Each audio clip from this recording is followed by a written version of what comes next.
Well, I think orchard's a divine optimist.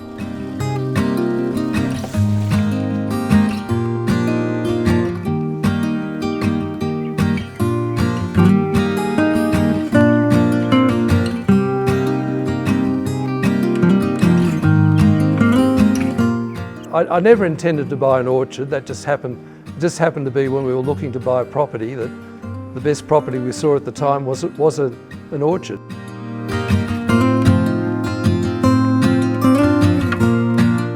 I think after the farm holidays that we had, we thought we'd like to have a few acres. And so we went looking again and we saw this. I just thought it would be a lovely place to bring up children.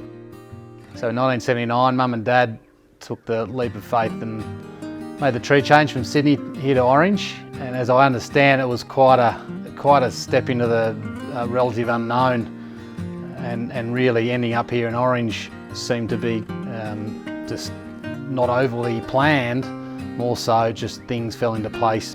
You know, growing up here, I guess my memories of this place are really just fondness. Orange was a big country town really. It was very much a farming type community. Orcharding was a very big thing in those days. There were a lot of orchards.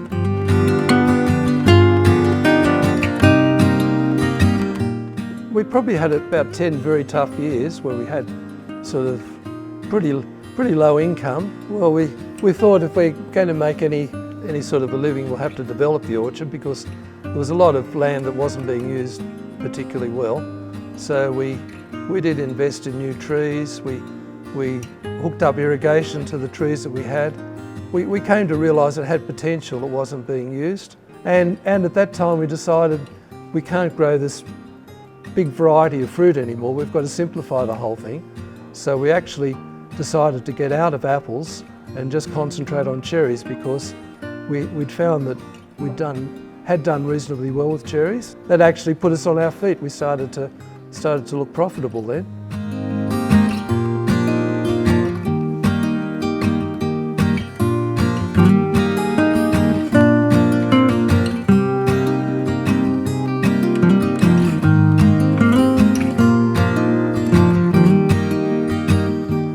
Got this crazy son who during COVID said, "I haven't got enough to do, what am I going to do?"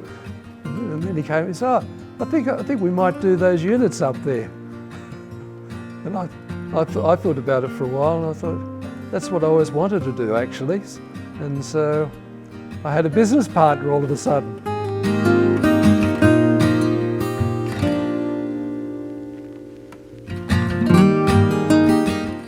While I was up there spraying the blackberries, I used to just, on my tractor, look out towards the southeast and think, oh, this is a fantastic place. This is just so wasted, this land.